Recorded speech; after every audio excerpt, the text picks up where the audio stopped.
أعوذ بالله من الشيطان الرجيم.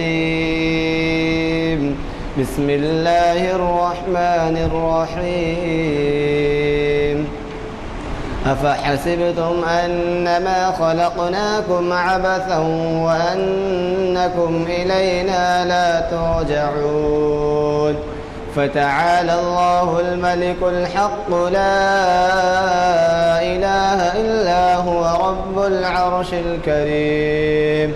ومن يدع مع الله إلها آخر لا برهان له به فإنما حسابه عند ربه إنه لا يفلح الكافرون. وقل رب اغفر وارحم وأنت خير الراحمين. صدق اللہ العظیم. اور ہمیں 855 کون سی ہے بھیا آج کی 855 نشست ہے. اور اس سے آپ کے جانے پہچانے نامور اقبالیات کے اسکالر پروفیسر خواجہ ناصر الدین مخاطب فرما رہے ہیں.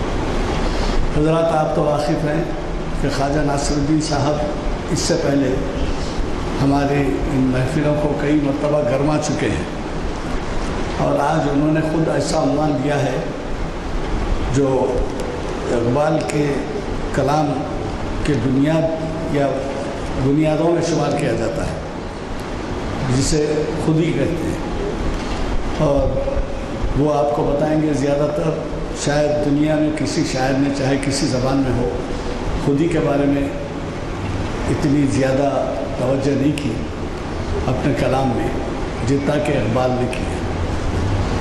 میں اس سے پہلے کہ انہیں طلب کروں، انہیں درخواست کروں ان سے ڈائس پر آنے کی، یہ آپ سے گزارش کرنا چاہتا ہوں کہ آپ کو پتہ ہے کہ ہمارے ماہ رمضان میں خطابات بند رہتے ہیں، یہ محفل نہیں ہوتی. اور یہ کہ ہمیں اب کے کلی پرسوں کے جمعہ میں ایک بہت ہی نامور مفتی عبد المحمن اظہر قاسمی صاحب مخاطب کر رہے ہیں. جمعہ کے وعظ میں وہ توجہ دلائیں گے آپ کو زکوٰۃ کے بارے میں، جو 20-25 منٹ کا خطاب ہوتا ہے وہ بالکل زکوٰۃ کے بارے میں ہوگا. اور اس کے بعد ہمارے ہاں 2 محافل ایسی ہو رہی ہیں جس میں 3 ٹیبلز یہاں ڈال دیے جائیں گے، اور جن حضرات کو اپنے اثاثے جات اور اموال کے بارے میں معلوم کرنا ہے، کیونکہ بعض وقت گمان ہوتا ہے کہ زکوٰۃ لازم ہوئی یا نہیں ہوئی اور کیا اسٹیپس لیے جانے چاہیے. اور بعض وقت یہ ہوتا ہے کہ صاحب سونا تو بیوی کے پاس سے میرے سے کوئی تعلق نہیں ہے، بیوی کو دینا چاہیے، بیوی کی رہنمائی کون کریں گے. تو ایسے مسائل ہیں جو بڑے بڑے لوگ بھی آ کر وہاں پر بیٹھتے ہیں اور ان کے اپنے اثاثے لے کے 1 سال ہوا یا نہیں ہوا، سال ہو کے اتنے دن ہو گیا، کتنی زکوٰۃ لگتی ہے، ایسے مسائل پہ. تو آپ سے گزارش ہے کہ آپ تشریف لائیں اور ان تواریخ میں آپ اس کے بارے میں معلومات حاصل کریں. یہ 2 دن کے لیے رہیں گے، ایک 11:30 بجے سے 2:30 بجے تک ہے، اور دوسرے دن محفل چلتی رہیں گی، وہ شام میں ہے. میں اب زیادہ آپ کا وقت لیے بغیر، اللہ کا شکر ہے کہ آج گرمی 3-4 دن سے لہر چل رہی تھی اور کوئی پیشگوئی نہیں تھی بارش کی، لیکن اللہ تعالیٰ نے رحمت کی، کچھ اس کے کرم سے کچھ بارش بھی ہوئی اور ٹھنڈا محسوس ہو رہا ہے. تو بہرحال میں گزارش کرتا ہوں ہمارے آج کے مخرج صاحب سے، پروفیسر خواجہ ناصر الدین سے، کہ وہ اپنے ہی دیے ہوئے عنوان خودی علم و ترقی کی بنیاد، اس پر آج یہ محفل جس کو کانفرنس ہال جامع مسجد عالیہ کے کانفرنس ہال میں منعقد ہو رہی ہے بعد نماز عصر بنفس نفیس، وہ خود مخاطب فرمائے. حاضرین،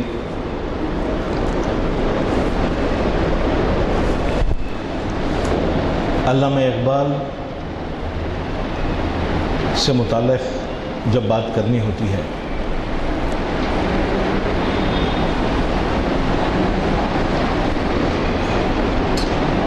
وہاں ایک بڑی اہم بات سامنے آتی ہے کہ علامہ اقبال کو جس بات سے دلچسپی تھی، جس بات کے لیے ان کے سینے میں ایک تڑپ تھی،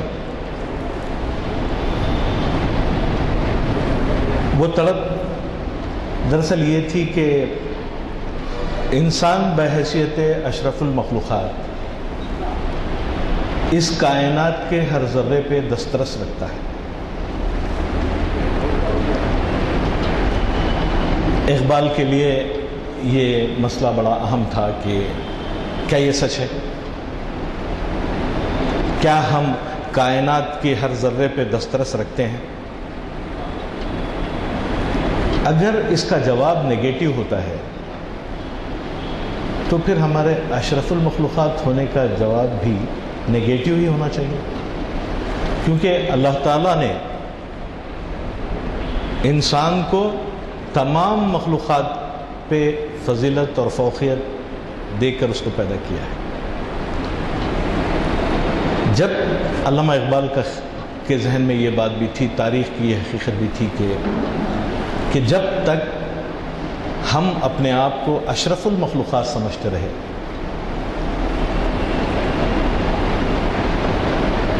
ہر قسم کی ترقی ہمارے ہاتھوں میں رہی۔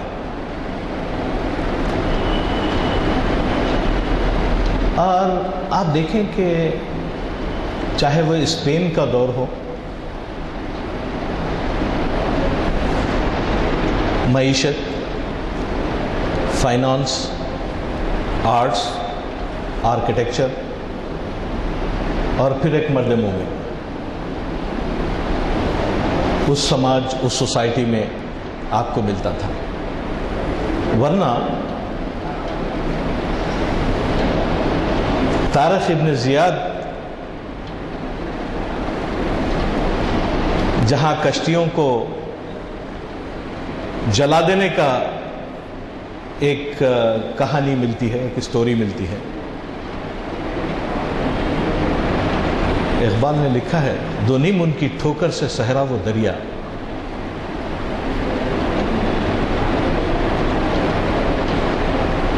پھر آپ وہاں سے نکلیں گے کیونکہ دنیا کے آئین مسلم سے نہیں کوئی چارہ، حکومت کا تو کیا رونا کہ وہ ایک عارضی شے تھی، نہیں دنیا کے آئین مسلم سے کوئی چارہ۔ وہی دور ایسا تھا کہ خلافت عثمانیہ یعنی ترکی کی حکومت ابھر رہی تھی، جبکہ اسپین اور غالباً اس کے 15 سال کے بعد، یعنی اگر آپ لے لیں کہ 1200 سے ترکی کی بنیاد پڑنے لگی اور 1100 کے آخری حصے میں اسپین ہم ہارنا شروع کیے۔ 1520 میں مغل ہندوستان آنا شروع کیے، اس سے پہلے محمد غوری، غلامان خاندان کی حکومت یہاں رہی۔ یہ تمام چیزیں دراصل تاریخ کی ان عوامل کی طرف اشارہ کرتی ہیں کہ کس طرح ایک ابھرتی ہوئی قوم اور اس کے سینے میں دبا ہوا کردار اور وہ اعتماد و یقین جس سے مجھے لگتا ہے کہ آج ہم محروم ہیں، وہ ان کے سینوں میں تڑپا تھا۔ تو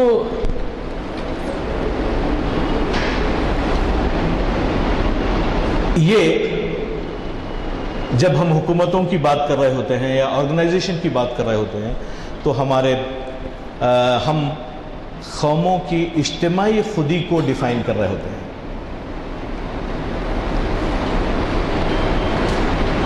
لیکن اجتماعی خودی کی تشکیل دراصل انفرادی خودی کرتی ہے۔ تو پھر مسئلہ یہ ہے کہ خودی کیا ہے جو ان کو نیچے سے اوپر تک لے گئی اور دنیا کے نقشے پہ انہوں نے اپنے نشان چھوڑے، اور گزشتہ 300 سال سے ہم ابھی اس مرحلے پہ ہیں کہ ہم نہ انفرادی طور پر اینگزائٹی سے چھٹکارا پا سکے، نہ بے چینی سے چھٹکارا پا سکے، کیونکہ سر سید نے جب تو کوئی ایک کام ہندوستان میں شروع کیا تو وہی اینگزائٹی، وہی بے چینی تھی جس کی وجہ سے انہوں نے ایک ادارے کا قیام کیا جو آج مسلم یونیورسٹی علی گڑھ ہے۔ علامہ اقبال کا پورا کلام آپ کو اسی تڑپ، اسی اینگزائٹی کے نتیجے میں ملتا ہے کہ ہم لوگ کس مقام پہ ہیں اور کیا ایسا ہو گیا کہ ہم اس مقام تک پہنچ نہیں پاتے آج، یا اس منزل کو پہنچنے کی پہلی سیڑھی پہ کیا ہم قدم رکھے ہوئے ہیں؟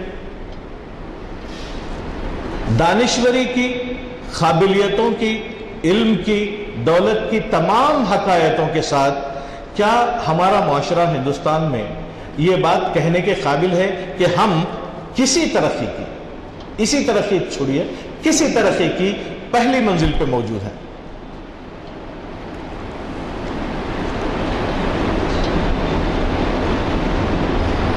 اس بات کو سمجھنے کے لیے، سمجھانے کے لیے اقبال نے فلسفہ و شعر کا سہارا لیا، لیکن اقبال یہ کہتے ہیں کہ فلسفہ و شعر کی اور حقیقت ہے کیا؟ ایک حرف تمنا جسے کہہ نہ سکیں روبرو، اور وہ حرف تمنا کیا ہے؟ اس کی ایک جھلک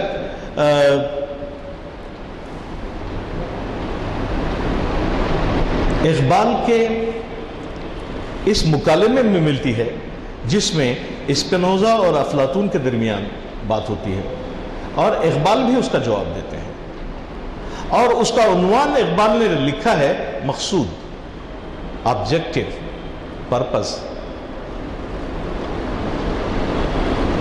آپ خودی کو اس سانس لیتی ہوئی زندگی سے جدا نہیں کر سکتے، لیکن یہ سانس لیتی ہوئی زندگی خودی نہیں ہے۔ اسپینوزا کہتا ہے نظر حیات پہ رکھتا ہے مرد دانشمند۔ حیات کیا ہے؟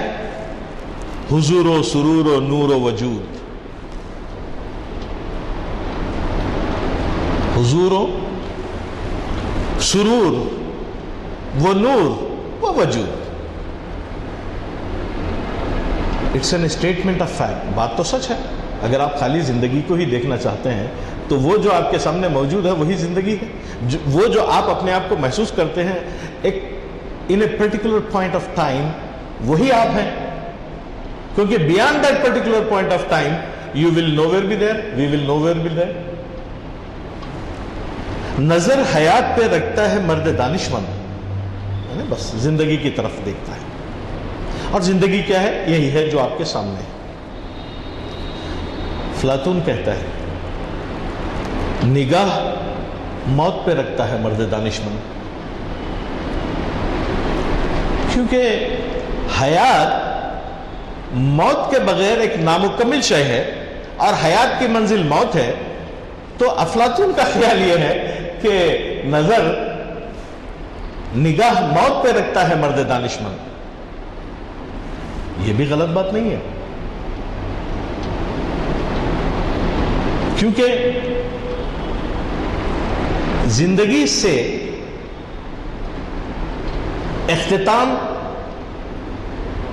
اور اس کی مدت کی تکمیل کے بعد آپ کو موت کو گلے لگانا ہی پڑتا ہے، تو اس میں بھی کوئی it's an statement of fact, لیکن خود ہی مر نہیں سکتی۔ وہ کیا چیز ہے؟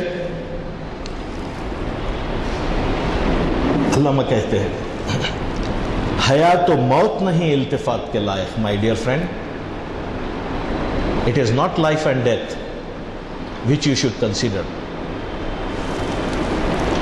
فقط خودی ہے خودی کی نگاہ کا مقصود.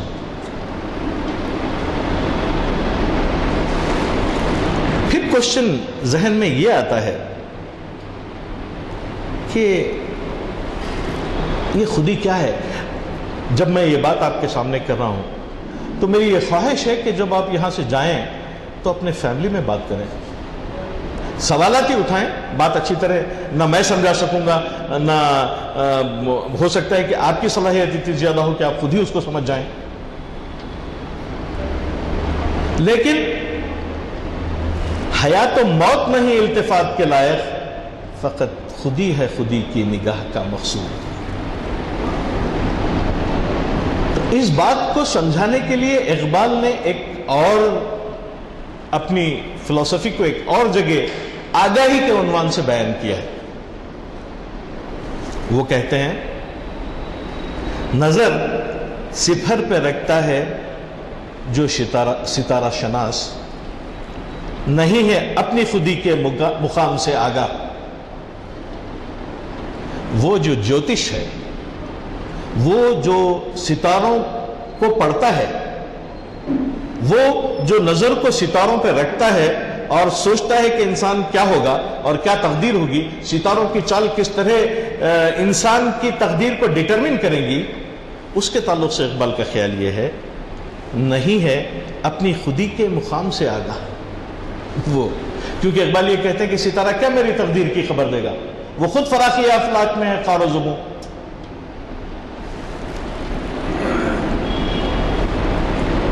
اہمیت اس کی ہے, خودی کو جس نے فلک سے بلند تر دیکھا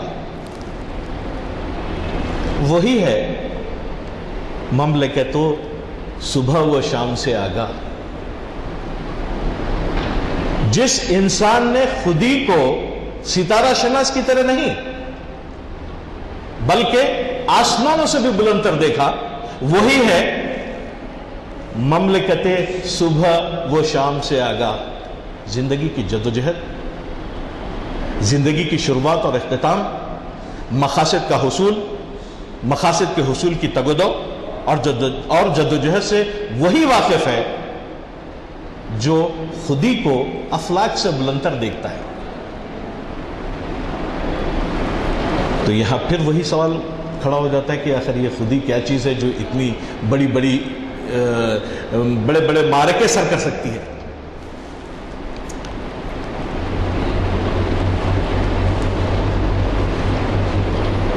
ایک تو مملکت صبح و شام سے آ گئے, یعنی کس طرح صبح کا استقبال کیا جائے, کس طرح شام میں داخل ہوا جائے, یہ وہی شخص واقف ہے. کیونکہ آپ کو معلوم ہے کہ بزرگان دین دن بھر محنت کر کے اپنی رگوں سے میں دوڑتے ہوئے گرم خون کو جلاتے تھے, محنت کرتے تھے اور اپنے لیے 2 وقت کی روٹی پیدا کرتے تھے, اور راتوں کو اللہ تعالیٰ کی عبادت کر کے اس کے سامنے سربت سجود ہو کے دنیا عمل میں کامیابی کی آرزو کرتے تھے, دنیا عمل میں کامیابی کی دعائیں مانگتے تھے. وہی نگاہ کے ناخوب خوب سے محرم, جس نے اپنی شخصیت, اپنی ذات اور اپنے اندر کی صلاحیتوں کو افلاک سے بلند تر دیکھا, وہی نگاہ کے ناخوب و خوب سے محرم. نظر کو کیا جچتا ہے اور کیا نہیں جچتا اسی سے وہ واقف ہے.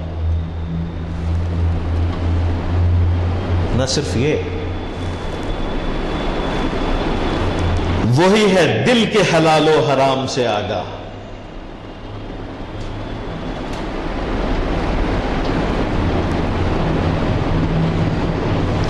صبح سے شام تک ہم زندگی کے میدان میں جدوجہد کرتے ہیں, وہاں ہماری آرزوؤں اور تمناؤں کا بڑا دخل ہوتا ہے. ہم آسائشیں خریدنا چاہتے ہیں, ہم آرام سے رہنا چاہتے ہیں, ہمارا دل ہر طرف ایسے مسائل کی طرف مائل ہوتا ہے جہاں ہم یہ سوچتے ہیں کہ یہ کاش مجھے مل جائے اور آسانی سے مل جائے.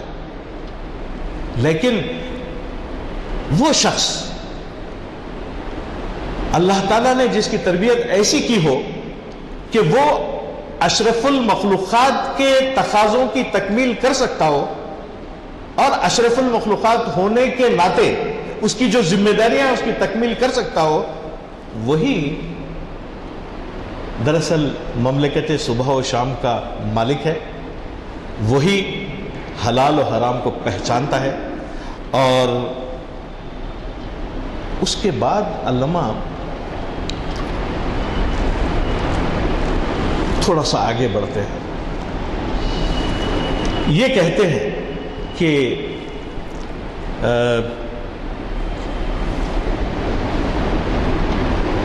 سیکرٹ آف لائف، کریٹیوٹی، جینیسنس کیسے پیدا ہوتی ہے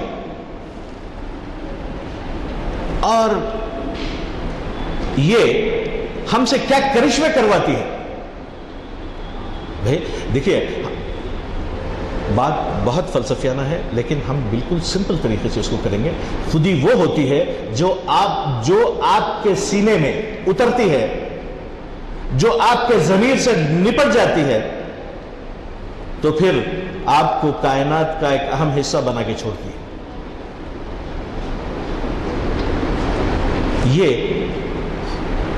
جب آپ کسی کالج میں جائیں، جب آپ کسی اسکول میں جائیں، جب آپ اپنے آپ کو ایک اسٹوڈنٹ محسوس کریں، جب آپ اپنے آپ کو ایک ٹیچر محسوس کریں، جب آپ اپنے آپ کو ایک لیڈر محسوس کریں، اس کے کیا نتائج برآمد ہوتے ہیں جب آپ کے پاس وہ خودی ہوتی ہے جس کی ہم اس وقت بات کر رہے ہوتے ہیں. اس قوم کو شمشیر کی حاجت نہیں ہوتی ہو جس کے جوانوں کی خودی صورت فولاد. اور خودی کو ہم نے اس طرح ڈیفائن کیا ہے کہ وہ انسانی ضمیر اور انسانی مزاج کا ایک ایسا حصہ ہوتی ہے جو ایک انسان سے کرشمے کرواتی ہے اور اس کو کائنات کا ایک اہم ترین حصہ بنا کے رکھ دیتی ہے.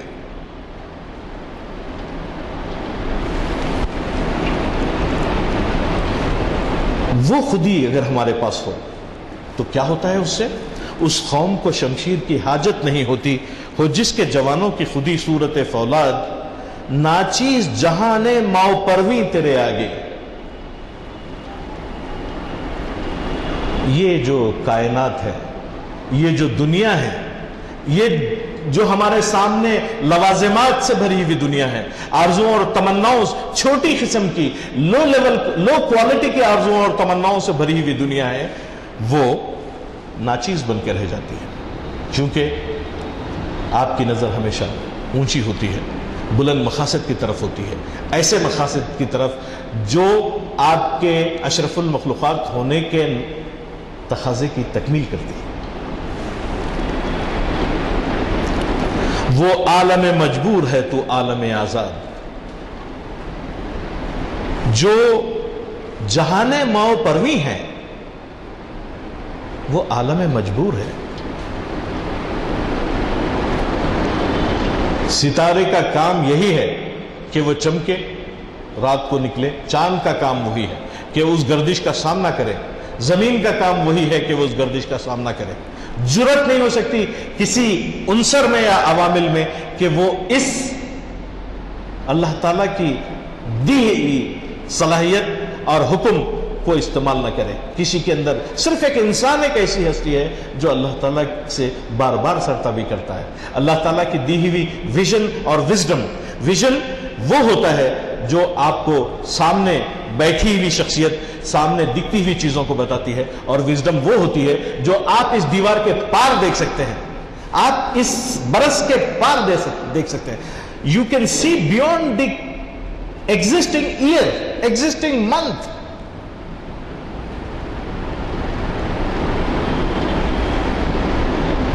Are we ready to do that? It is possible. It is not impossible. آپ کو پتا ہے کہ 1890s میں غالباً رائٹ برادرز نے اپنا ایکسپیریمنٹ کیا تھا اور 1902 میں ترکی نے وہ پلینز اڑائے ہیں. اور حکومتوں کا قیام یا اور ایکسپینشن، اپنی عزت اور وقار کو قائم کرنا اتنی آسان بات نہیں ہے. اس کے لیے قوموں کا ایک کردار لگتا ہے، اس کے لیے ملکوں کا ایک کردار لگتا ہے. اور جو ملت اسلامیہ ہونے کا کلیم کرتی ہے وہ ان صلاحیتوں سے متصف ہوتی ہے، تبھی وہ کامیابیاں، کامرانیاں ان کو ملتی ہیں. ایسا نہیں ہوا کہ جیسا عام طور پہ خیال ہے کہ جہاں گئے وہاں لاشوں کے انبار بھی بچھا دیے. ایسا نہیں ہوا.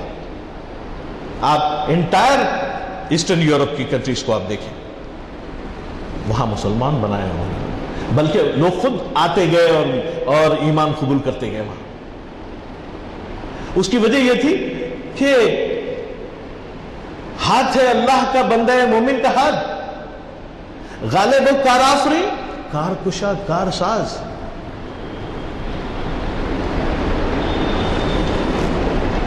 جو لیڈرشپ ہے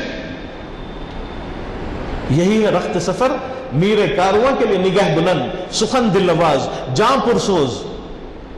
دیٹ واز دا رخت سفر میر کارواں کے لیے. ڈو وی ہیو اے میر کارواں؟ It's a big question. ہر آدمی کو یہ خواہش ہے آج میں بھی، جس فیلڈ میں ہو، کہ لوگ اس کی تعریف کریں، لوگ اس کو کسی خاص بلندی کی طرف اٹیچ کریں، کنیکٹ کریں. کبھی کبھی وہ خواہش مجھ میں بھی ہو سکتی ہے کہ میں جب آپ سے بات کر رہا ہوں، اس وقت میں آپ سے بات کر رہا ہوں، تو میرا خیال یہ ہے کہ I am trying to be very honest, کہ جو مجھے آتا ہے میں وہ آپ کے ساتھ شیئر کروں.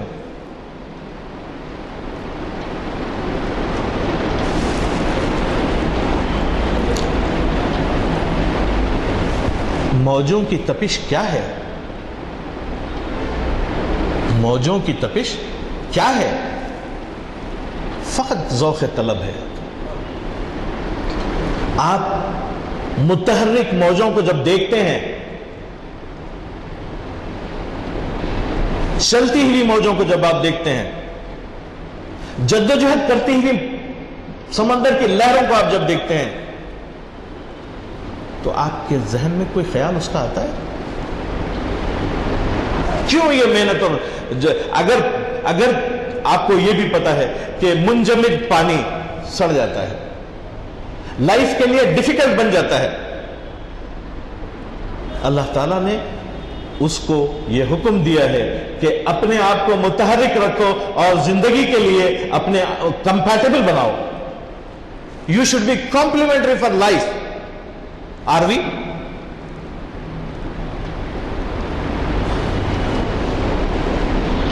ہم گھر جاتے ہیں تو فیل ہو جاتے ہیں، اسکول جاتے ہیں تو فیل ہو جاتے ہیں، کالج جاتے ہیں تو فیل ہو جاتے ہیں، میدان عمل میں جاتے ہیں تو فیل ہو جاتے ہیں. دیکھیے، ایک فرد کا گولڈ میڈل کوئی حیثیت نہیں رکھتا. اللہ تعالیٰ نے ہر انسان کو کوئی نہ کوئی خوبی دی ہے. اگر آپ خوبیوں کی بنیاد پہ گولڈ میڈل دینا شروع کر دیں تو ہر انسان کو ملے گا.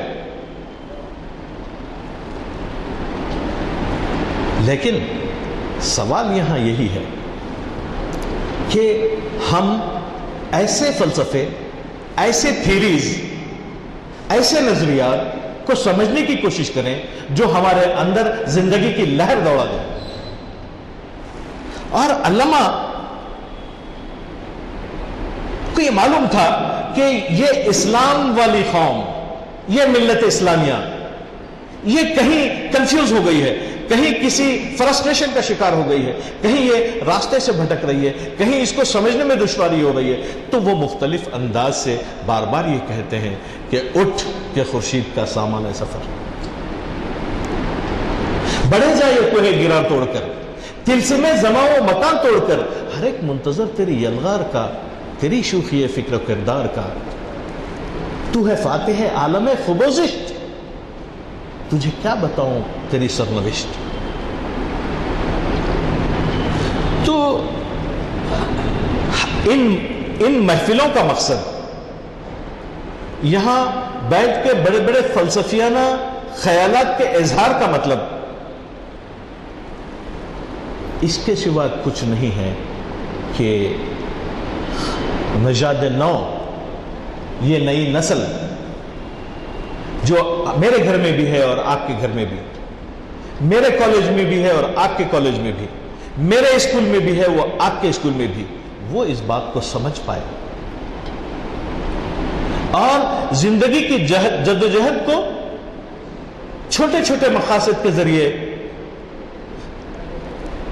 حاصل نہ صرف حاصل کرے بلکہ قابل عمل بنائے۔ موجوں کی تپش کیا ہے؟ فقط ذوق طلب ہے، and the desire to move۔ جب آپ اپنے آفس جاتے ہیں، جب آپ اپنے کارخانے جاتے ہیں، جب آپ ان تمام انسٹیٹیوشنز میں جاتے ہیں جس کا میں بار بار آپ سے ذکر کر رہا ہوں، تو کیا طلب کی تڑپ آپ کے اندر ہے؟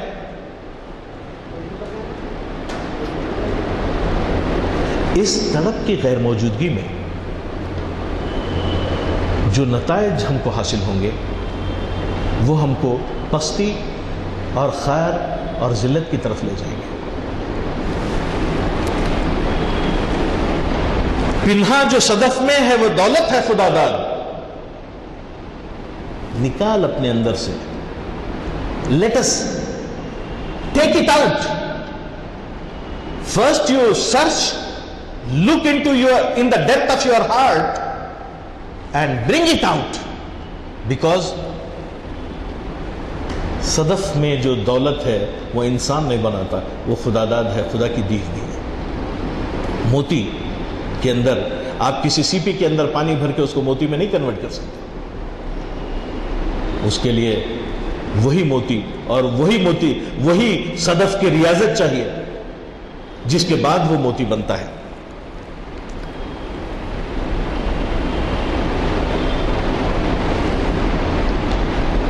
جب ہم اس مقام پہ پہنچتے ہیں جہاں ہم یہ محسوس کرتے ہیں کہ یس ہم اس قابل ہیں اس وقت کہ ہم نے اپنے آپ کو پہچان لیا ہے، ہم نے اپنے اندر قدرت کی عطا کی ہوئی طاقتوں کو پہچانا ہے، ہم نے اس عقل کو پہچانا ہے جو اللہ تعالیٰ نے ہم کو دی ہے، جس میں بار بار قرآن اور حدیث کے کلام میں، باتوں میں بار بار فکر فکر فکر فکر کی بات آتی ہے۔ وہ عقل اللہ تعالیٰ نے ہم کو دی ہے، تو پھر کیا ہوتا ہے؟ جس بندہ حقبی کی خودی ہو گئی بیدار، شمشیر کے مانند ہے برندہ و براق، اس کی نگاہ شوق پہ ہوتی ہے نمودار۔ کیا؟ واٹ؟ ہر ذرے میں پوشیدہ ہے جو قوت اشراق،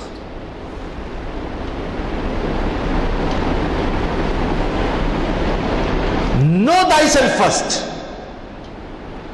know yourself first, don't come out of the home۔ پھر آپ جب آپ سمجھ جائیں گے کہ آپ کون ہیں، کیا آپ نے والدین کا تڑپنا نہیں دیکھا؟ کیا آپ نے اپنے عزیز و اقارب اور بچوں کو اینگزائٹی اور تڑپتے ہوئے نہیں دیکھا؟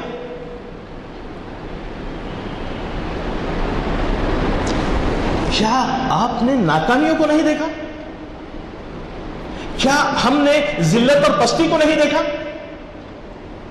تو وہ کون سی چیز ہے جو مانے ہیں ہم کو اس بات کو سمجھنے میں کہ ہم یہ پہچانے کہ آخر ہم ہیں کون، ہمارے اندر کیا ہے، اللہ تعالیٰ نے کیا عطیات ہم کو دیے ہیں۔ جب آپ کے ہاتھ میں ریڈیو یا کمپیوٹر یا کوئی چیز ایسی دے دی جاتی ہے تو یہ سمجھ کے دی جاتی ہے کہ آپ اس قابل ہے کہ اس کو استعمال کریں۔ اللہ تعالیٰ نے دماغ دیا ہے، دل دیا ہے، جسم دیا ہے، ہارڈ ویئر کمپلیٹ ہے، سافٹ ویئر کمپلیٹ ہے، we are enable to use it.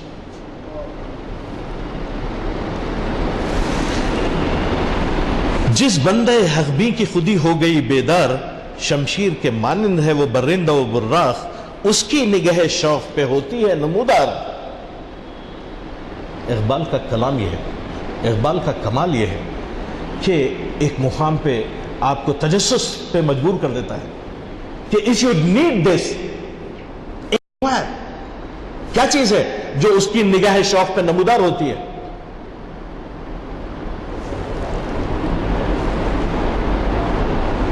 ذرے سے ایٹم بناتی ہے، ایٹم بم بھی بنتا ہے، الیکٹریسٹی بھی بنتی ہے، نیوکلیئر آرمامنٹ بھی بنتے ہیں اور بہت ساری.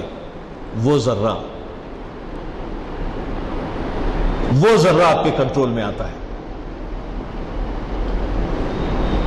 یہاں ہر ذرے میں پوشیدہ ہے جو قوت اشراق، اس مرد خدا سے کوئی نسبت نہیں تجھ کو. جس مرد خدا کی پاس قوت اشراق ہے، ہر ذرے سے حاصل کی ہوئی قوت اشراق ہے، اس سے تجھے کوئی نسبت نہیں ہے. تو بندہ آفاق ہے، وہ صاحب آفاق.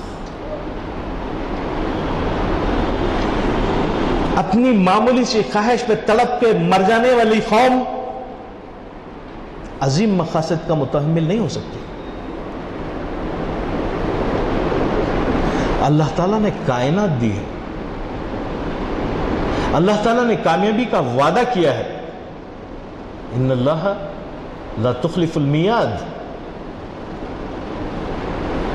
اللہ تعالیٰ کا کیا ہوا وعدہ غلط نہیں ہوتا. لیکن ہم میں کچھ پرابلم ہے. گفتگو کا مقصد دراصل یہ ہے کہ ہم we will try to identify a problem within our soul, within ourselves. We will eliminate it and we'll put our first step towards struggle of achieving some respectability as a mard mu'min. This is the struggle. What I'm talking to you, if it is going into the depth of your heart, then I'm successful. Otherwise I'm a stupid man talking to you unnecessarily. ہم کو اپنی زندگی میں کوئی ایسی بات کرنی ہی نہیں چاہیے جس کا کوئی مطلب نہ ہو، جس کا کوئی امپیکٹ نہ ہو. ورنہ کیا ہوگا؟ ترقی پذیر تہذیبوں میں اور ہاری ہوئی تہذیبوں میں یہ خوبی ہوتی ہے کہ وہ اپنے حال مست اور اپنے کلام مست ہوتے ہیں.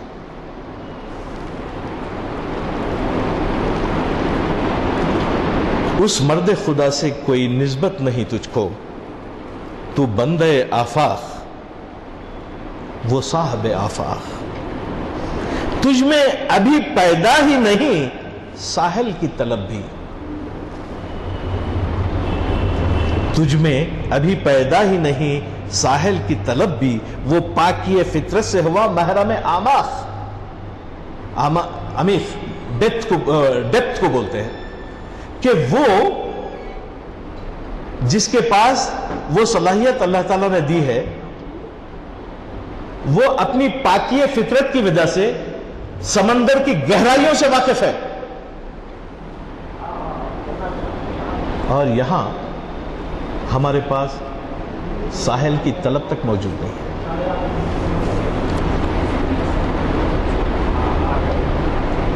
اب سوال یہ ہے کہ پھر کیا کریں صاحب؟ What to do? میرا جواب ہے خود ہی کی تربیت کریں، اپنے اندر ڈھونڈیں اور اس کی تربیت کریں.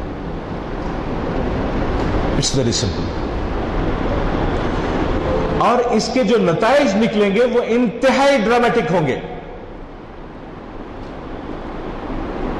کیونکہ جو لوگ ہیرے کی تلاش کرتے ہیں وہ پہلے مٹی نکالتے ہیں، پتھر نکالتے ہیں، گیسز نکالتے ہیں، کوئلہ نکالتے ہیں. ان کی جدوجہد ختم نہیں ہوتی کیونکہ ان کا مقصد، تو ایک ٹیچر کا مقصد بھی یہی ہوتا ہے. میرے ٹیچر نے مجھ سے کہا تھا کہ تم یہ سمجھتے ہو کہ ہم یہ سب پوری کلاس کو جو ہے 4 چاند لگا دیں گے؟ نو. وہ ایک شخص جو ہمارے مقاصد کی تکمیل کرے گا اس کو ہم یہاں تیار کرنا چاہتے ہیں. آپ یہ کہیں گے کہ نہیں ملے گا، ہم یہ کہتے ہیں کہ مرتے دم تک کوشش کریں گے.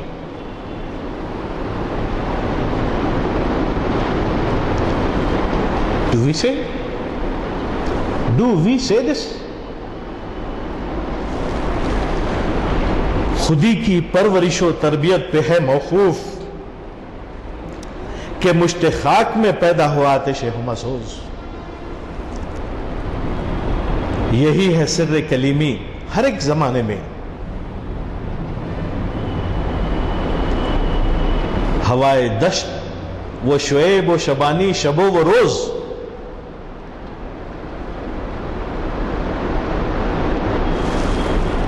خودی ہو زندہ تو فخر بھی شہنشاہی.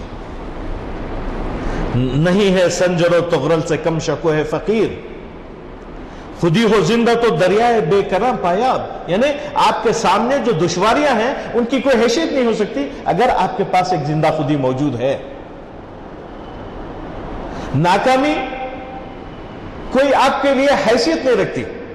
لیکن ہم یہی جب فلسفہ اسپین سے یورپ گیا اور ترکی سے یورپ گیا تو انہوں نے کہا کہ it is impossible in the dictionary, there is no word like impossible in the dictionary. تو یورپ نے اس کو لیا اور کہا کہ nothing is impossible in the world now. اور ہم صبح سے شام تک والدین کے سامنے بولتے ہیں this is impossible, that is impossible. Teacher کے سامنے بولتے ہیں اٹ از ناٹ پاسبل.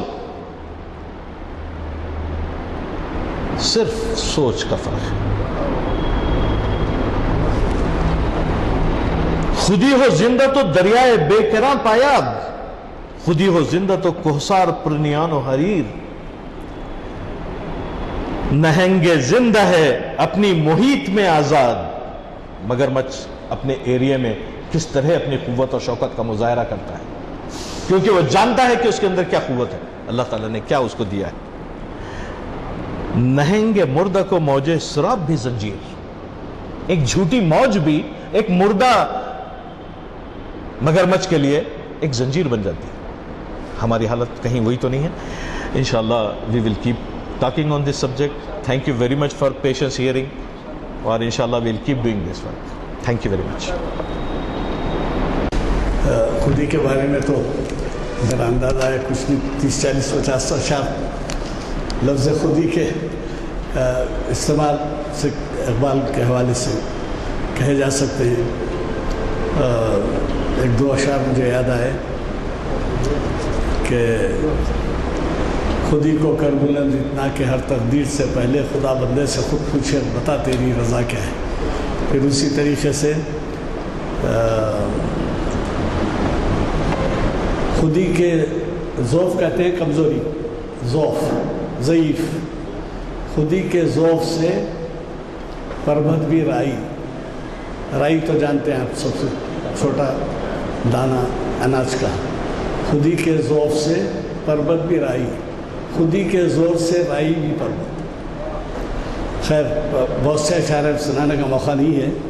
میں صرف آپ سے اتنی گزارش کرنا چاہتا ہوں کہ جیسے میں نے کہا ہے ہمارے محافل چل رہے ہیں, شاید 4 تاریخ تک رہیں گے.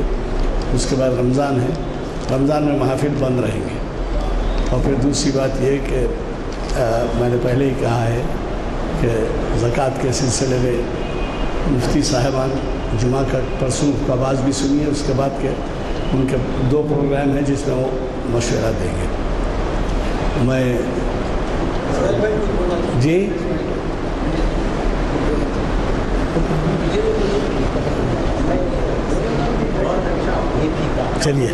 چلیے آپ دعا فرمائیں. آپ کر لینا. نہیں دعا آپ نہیں بول رہے نا میں کیا. چلیے. مایا کو حمدوش سلیمہ کر دے, جن سے نایاب محبت کو پھر ارزاں کر دے, ہند کے دیر نشینوں کو مسلمان کر دے. آمین.